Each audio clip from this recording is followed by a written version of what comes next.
Lockdown में हर तरह के प्रिकॉशंस और डर भी एक रहता है कि आपको वायरस कंटेमिनेट ना कर दे। लोग आप पे दबाव डाल रहे हैं, आपके फैमिली मेम्बर्स नहीं चाह रहे हैं कि आप ये करें। हर तरह का प्रेशर था क्योंकि आपकी लाइफ डेंजर में है। जब आप बाहर निकल रहे हैं तो आप अपनी ज़िंदगी को खतरे में डालकर निकल रहे हैं। तो ये सारे सवाल मन में चल रहे थे। Stay home stay safe. बेशक लॉकडाउन के दौरान ये एक अमृत वाक्य है, लेकिन उन लोगों के दुख दर्द को समझिए जो सैकड़ों किलोमीटर लंबे पलायन पर निकल पड़े, नंगे पांव खुली सड़क पर।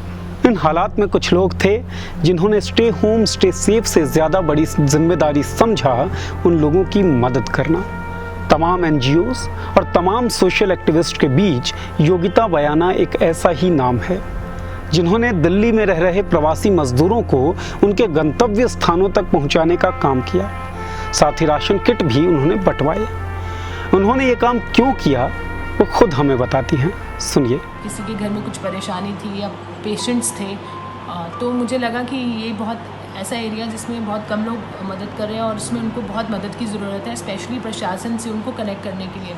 तो हमने काफ़ी कोशिश की, काफ़ी माइग्रेंट्स को उनके घर भेजा जिनके घर में देहांत हो गए थे या अंतिम संस्कार के लिए जाना था या किसी ट्रीटमेंट की वजह से हार्ट अटक गए तो वो पेशेंट्स को जाना था। उस तरह के लोगों को हमने प्रायोरिटी पर अपने रिसोर्सेज से प्रशासन से क्लियरेंसेस दिलवाकर जितना हो सके भिजवाने की कोशिश की। लगभग 500 से अधिक प्रवासी मजदूरों को उनके गंतव्य स्थानों तक पहुंचाना, लगभग 1 लाख पका हुआ राशन और लगभग 2000 राशन किट बंटवाना ये कोई साधारण काम नहीं है। ऐसे में किस तरीके से ये सारी चीज़ें, वित्तीय ज़रूरतें, ये सब मैनेज की गई, इस बारे में भी योगिता ने हमसे बातचीत की। क्या बताया ये सुनिए। किसी ना किसी तरह से मुझे लगा मैनेज हो ही रहा है और हमारे साथ काफ़ी वॉलंटियर्स जुड़ गए जिनकी वजह से ये थोड़ा आसान हुआ। कागजी कार्रवाई हाँ जी प्रशासन के साथ करनी पड़ती है। हमारी टीम हम डिवाइड करके हम उसमें करते हैं और वित्तीय सहायता जो है अभी तक तो अपने खुद के पर्सनल फंड्स और आसपास की जो बहुत ही क्लोज फ्रेंड्स हैं उनके थ्रू अभी स्टार्ट किया था और अब काफ़ी लोग सपोर्ट करना चाह रहे हैं, जो हम सोच रहे हैं कि आगे के कार्यक्रम के हिसाब से हम देखेंगे। दरअसल योगिता ने जो काम किया वो काम पूरी व्यवस्था का, पूरे सिस्टम का काम है।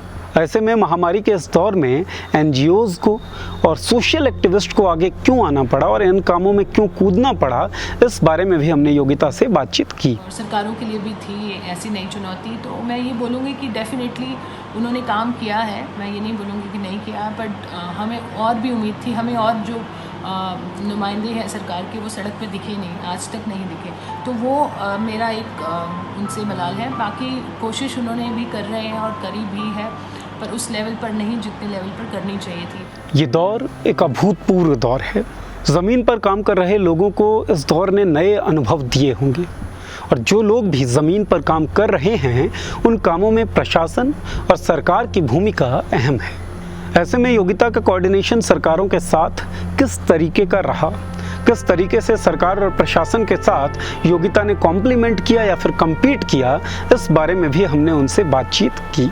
सरकारों से मदद मिल भी रही है और सरकारों को हम मदद कर भी रहे हैं। हर तरह से मदद लेने की बात आई तो डेफिनेटली पासेस हैं या अगर क्लियरेंसेस हैं, और I am very delighted to say कि उन्होंने काफ़ी अच्छे से मदद की और काफ़ी प्रोएक्टिवली सपोर्ट किया। स्टे होम स्टे सेफ, इन नारों के बीच सड़कों पर अपना भविष्य टटोलते हुए पलायन करते हुए लोगों, भूख और निराशा के सताए हुए लोगों की सहायता करने वाला हर एक शख्स फ्रंटलाइन वॉरियर है। इन लोगों ने तमाम बुराइयों की मौजूदगी के बीच अच्छाई का नमूना बनकर एक संतुलन स्थापित करने की कोशिश की है। हम छोड़े जाते हैं आपको दिल्ली के समाज सेवी योगिता बयाना के इन संदेशों के साथ। मेरा सभी के लिए यही संदेश है कि इस चुनौती भरे समय में हमने एक दूसरे को सपोर्ट करना है। कुछ लोग घर से बाहर निकल कर रहे हैं, कुछ लोग आर्थिक रूप से कर रहे हैं, पर सबको योगदान देना ज़रूरी है क्योंकि ऐसा माहौल हमने ज़िंदगी में नहीं देखा और पता नहीं है कब ठीक होगा। हम एक दूसरे को सपोर्ट करें, आगे आए और सुरक्षित रहें।